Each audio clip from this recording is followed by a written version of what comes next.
I'm going to go over just a few of the phonograms today, and then we're actually going to apply it right away in reading a Bob book.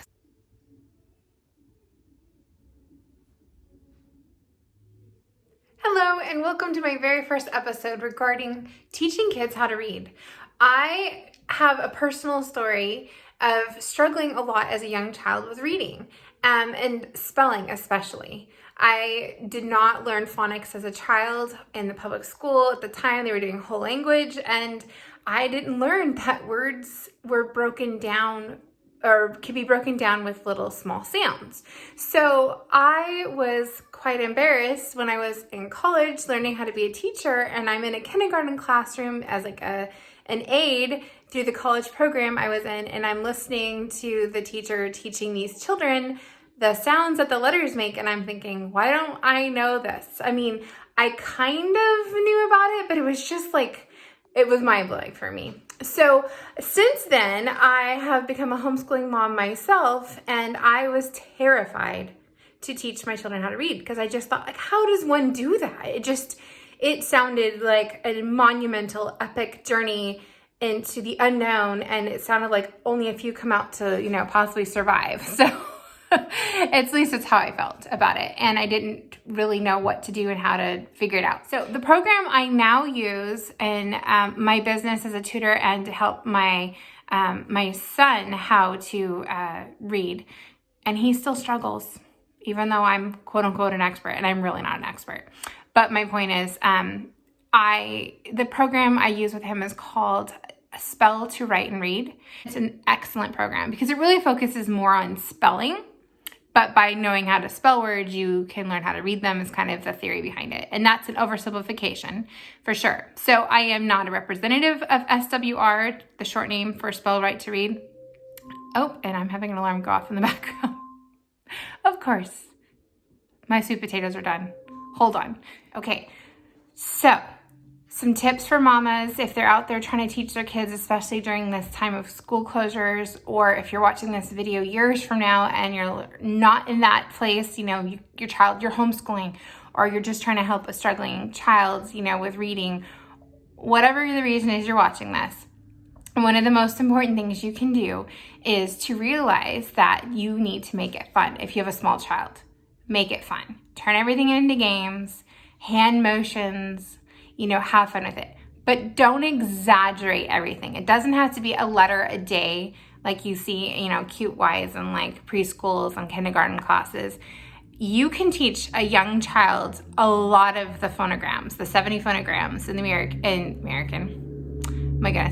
English. You can teach them the 70 phonograms in a very short time.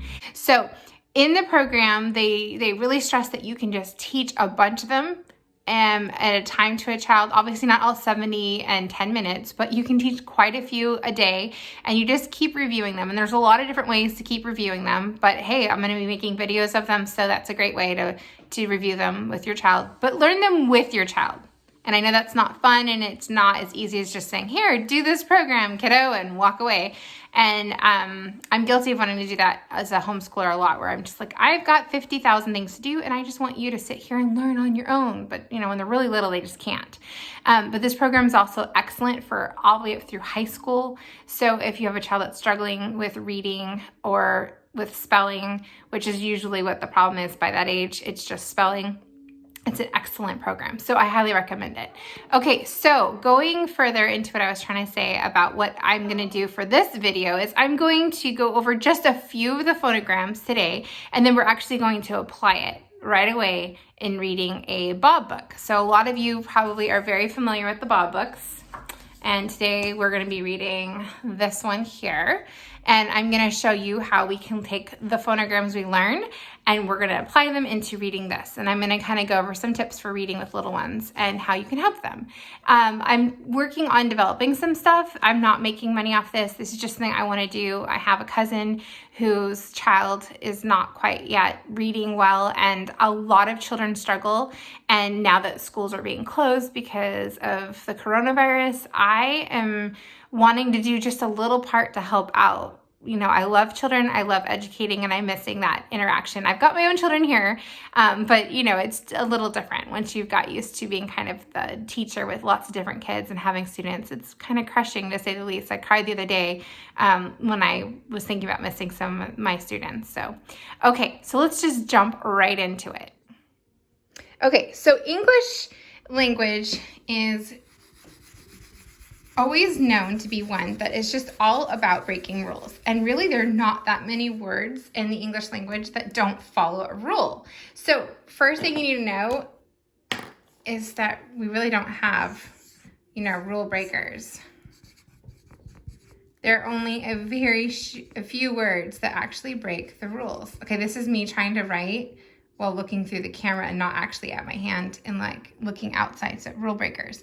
Okay, so there really aren't that many rule breakers in English.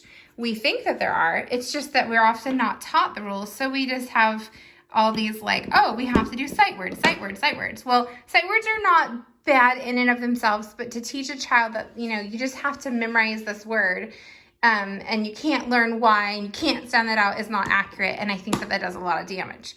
Okay, so we have in phonograms, we've got our vowels, which we know, A, E, I, O, U, and sometimes Y, which Y is in the back of this stack over here.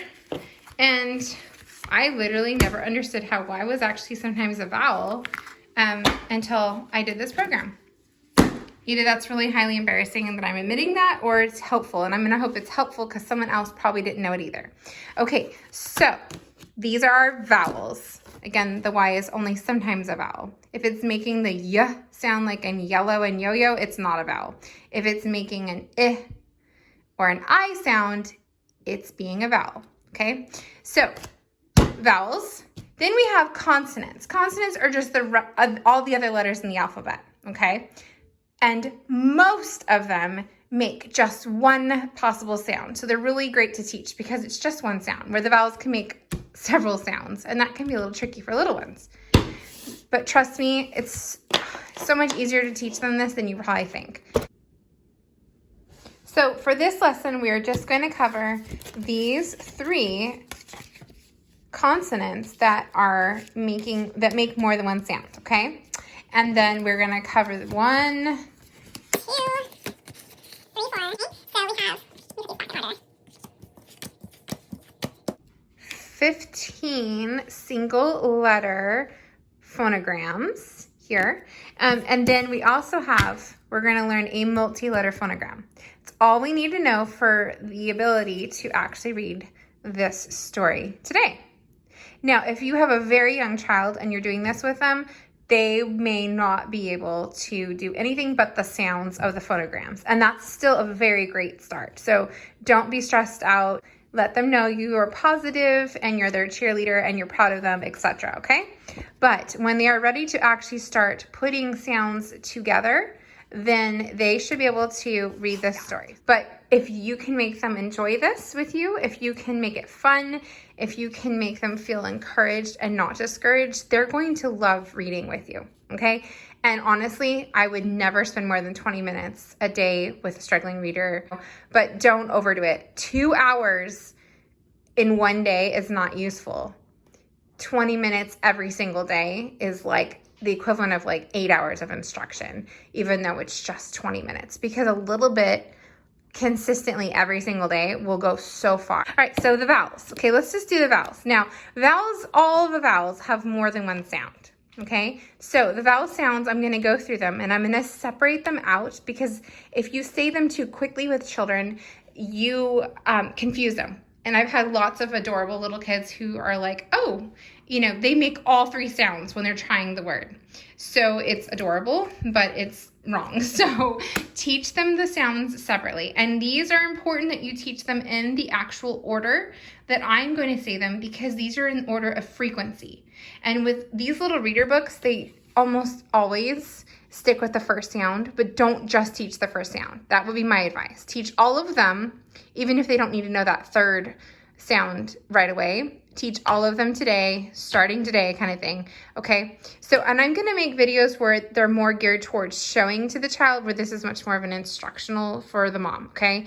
You could show them this, especially if this is the only video I've got uploaded. I know my cousin's gonna be anxiously awaiting it. I told her I'd get something up today.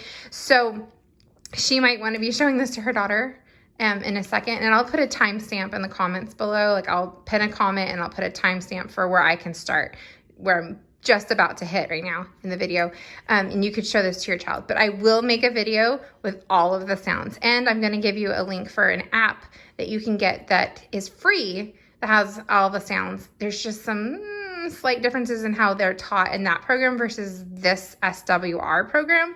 And the truth is I'm not 100% purist, you know, with the SWR program. And I'll get into that later on in videos. There's just it's just kind of hard, but I will still teach it the SWR way, and then I'll kind of give it how I do it, kind of twist on it. Okay, without further ado, let's jump into these sounds. You ready? Okay, and go. A, ah.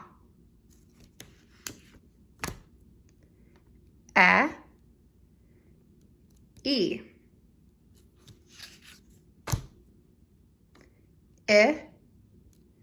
I, O, oo,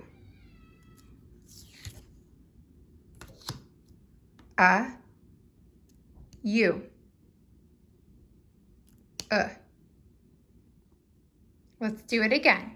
And this time I want you to see if you can notice something, because I really love classical style learning where you take ownership in learning. So I'm not going to say it right away, but I'm going to see if you can notice something, okay? And this is just assuming someone is like I was and doesn't know very much about the letter sounds and phonics. They can read, but, you know, don't know how to sound out new words kind of thing. That's how I used to be.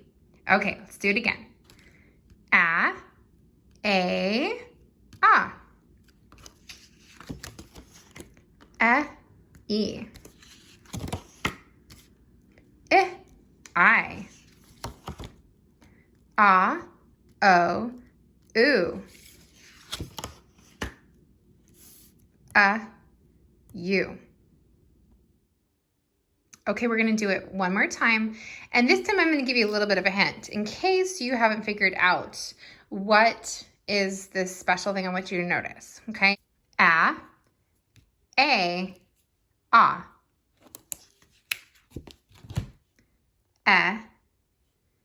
E,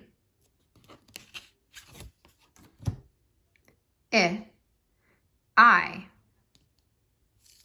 think I messed that one up. I should have done something slightly different. Let's do it again. I. Here's a big hint for you. O, oo. I messed that one up again too. Goodness. O, oo. There we go. U, Okay, did you figure it out? Okay, let's do it one more time with me explaining to you how this works and the pattern you should have noticed. Well, I shouldn't have said should have. You may have noticed. Okay. So the very first sound that all the vowels make is not the name that we teach children. And that's why you don't really need to teach them the name of the letters as much as you need to teach them the sounds. So here you have what we call the letter A. Great. But the letter A does not say A nearly as often as it says its first sound, the one you need to be learning first, which is ah. In order of frequency, ah, ah. Now, the first sound was ah. The second sound was A.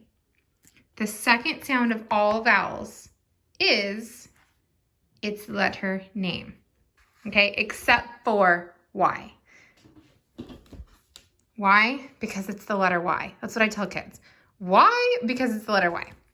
Okay, so A, ah. So remember, the second sound will always be its name. E. I, its name.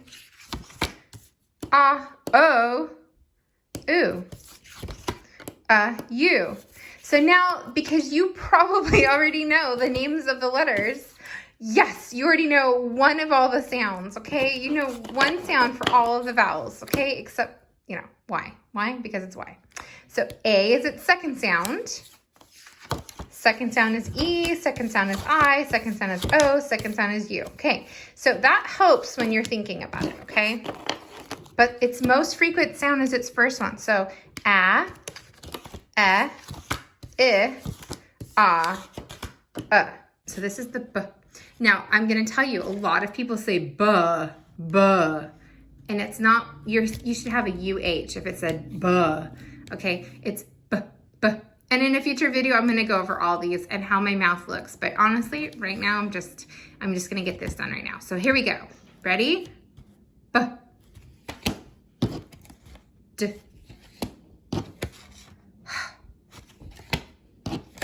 N.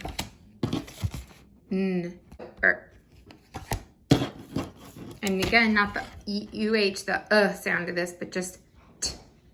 So I kind of remind with like a t, t, t. Kind of has it like a clock ticking and talking, you know. T. So we have t, n, d, b. Let's try it one more time. B, d, n, t. Now we're gonna go into here the three consonants that I have that make more than one sound. Okay, so here we go. K. And then its second sound is S. So in another video, I'm going to give you hand motions and things like that. I teach with kids, but right now, K, S. Make sure you're separating out those sounds because otherwise it sounds like you're making the sound that the letter X makes. So a lot of kids get confused with that. C says K, S. Okay, so have them try the hard C sound of K. And then the S if they're having a trouble with it, okay? G, J, G, J, G, G, G, like for gorilla. And J, J, J, okay? So we have G, J. And then the letter S says S. And sometimes it can also say Z. Actually, quite often it does. There's quite a few times that the letter S does actually say the Z sound, okay? So, S, Z. All right. Now, I would have children practice these sounds, writing them. So, like when you have, I'm grabbing my whiteboard here, you want them to be making those sounds. And, of course, someone's at my door. Okay, so there was someone at the door because their poor little... their pet, their kitten was missing. So sure, I was going to show you how you want to have them be practicing. So if you say a, you want them to write for you this. But you also want them, and that was the worst I've probably written the letter A since I was a child. Okay, now what you want them to be doing as they write them, and this is something I do with my kids all the time, the ones I tutor. I need a flat surface here. I'm moving stuff around here. You want them to be saying the sound as they write the letter, because it doesn't help if they say a. You know, you don't want them doing that, and you also don't want them saying that, doing this. A. You want this. A.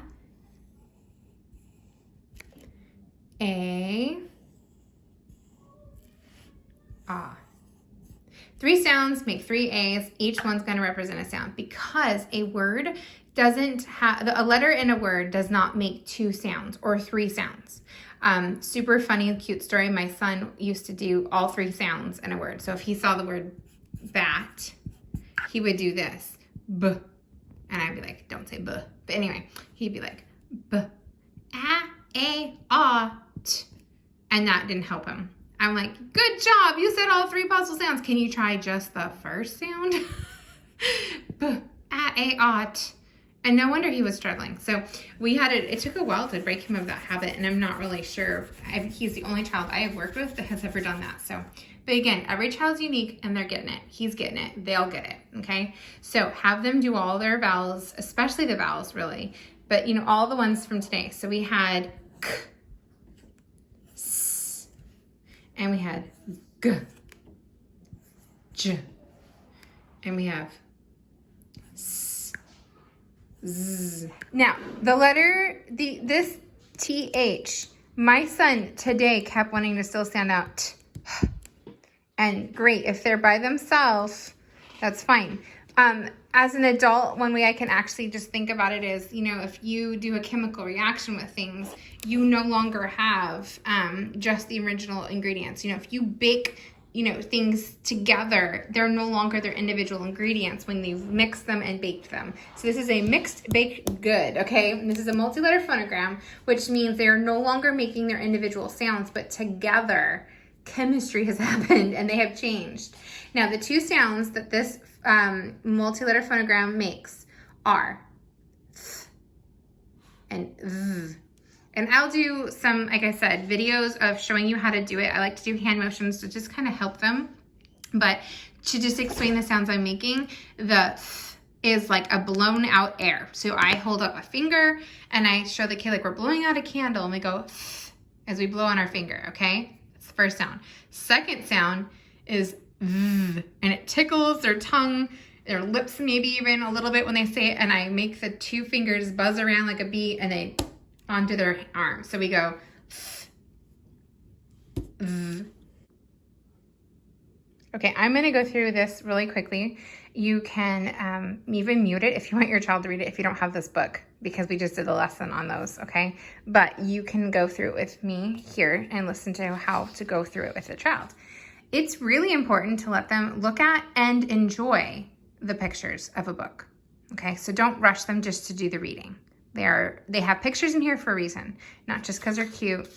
And just a little quick side note, the Bob books make amazing drawing tutorials for children because they're just made with really basic lines and, you know, curved lines and filled in lines and stuff like that. If anyone has ever done classical conversations, we know that we call that the oils, the OILS. Okay, but that's just a side note. Okay, so here's our picture.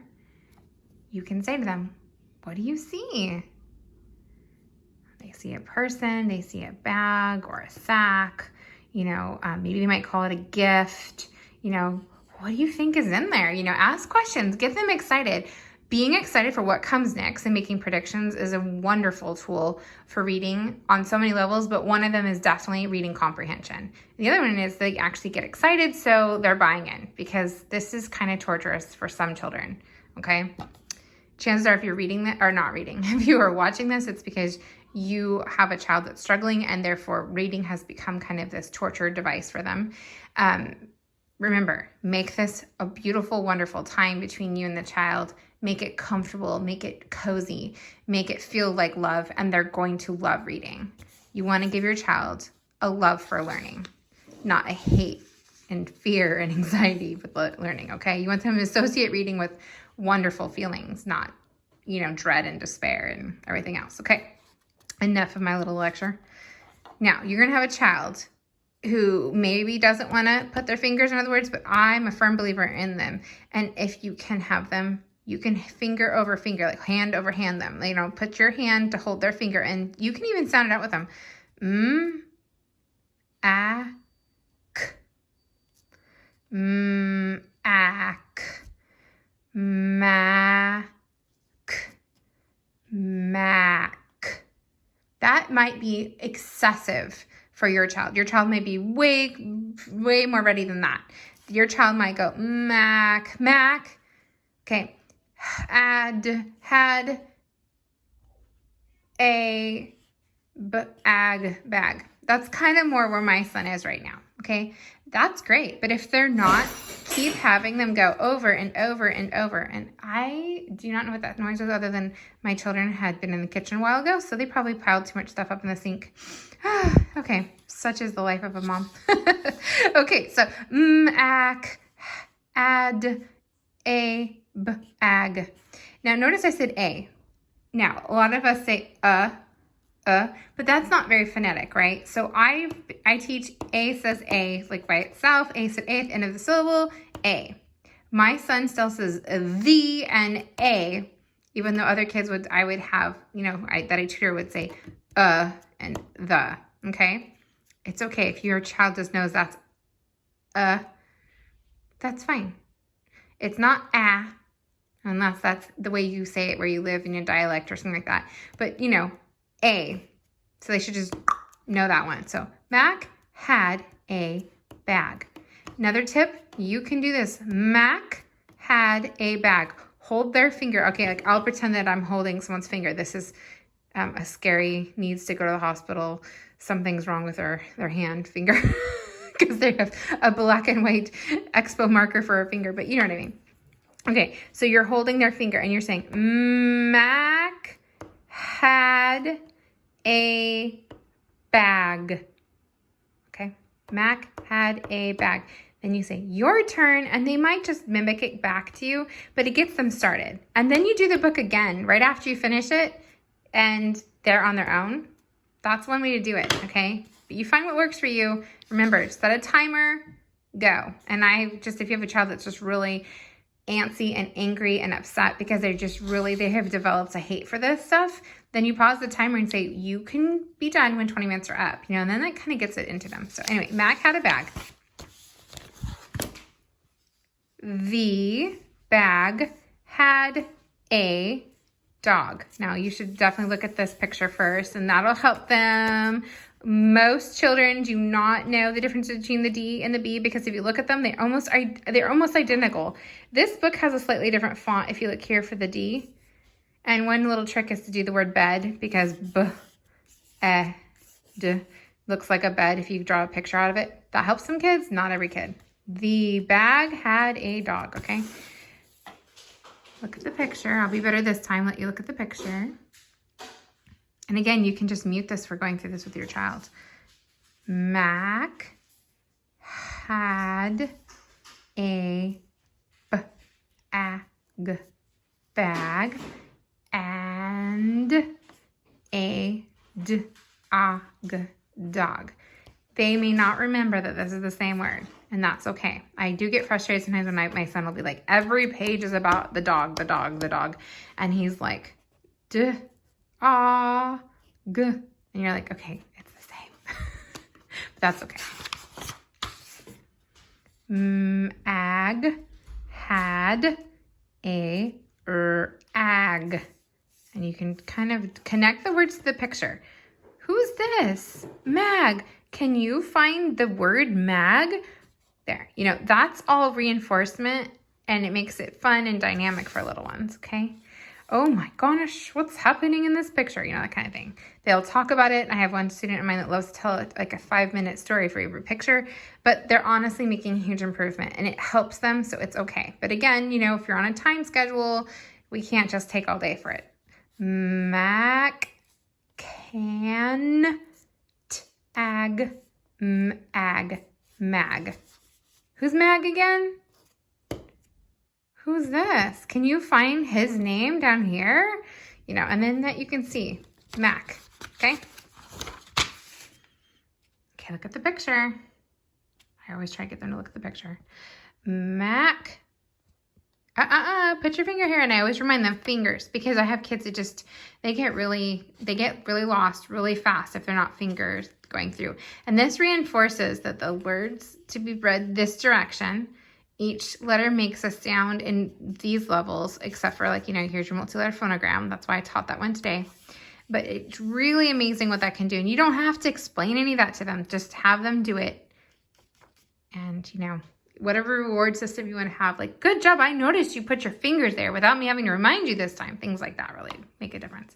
Mac got the rag. Okay, picture time, soak it in. What's going on here? What's he sitting on? Is he sitting? Yeah, can you sit on things? Yes, you can. What is that? The sun. Does the sun really have a face? Whatever, doesn't matter. Mac at. They can maybe connect from what we discussed on the rag. Mag sat on the bag. And connect it back and forth. Is that a silly dog? Blah, blah, blah. You know, at the end, clap, make a big deal. And then if you can, have them read it again, if that makes sense. Okay, I hope that is so much useful information to get you started. And I would love feedback on if you have specific questions, if you would like me to do specific, videos and things. I know someone had asked that I would do a video to help children with dyslexia, teaching them how to read. And what I've done in this helps a lot.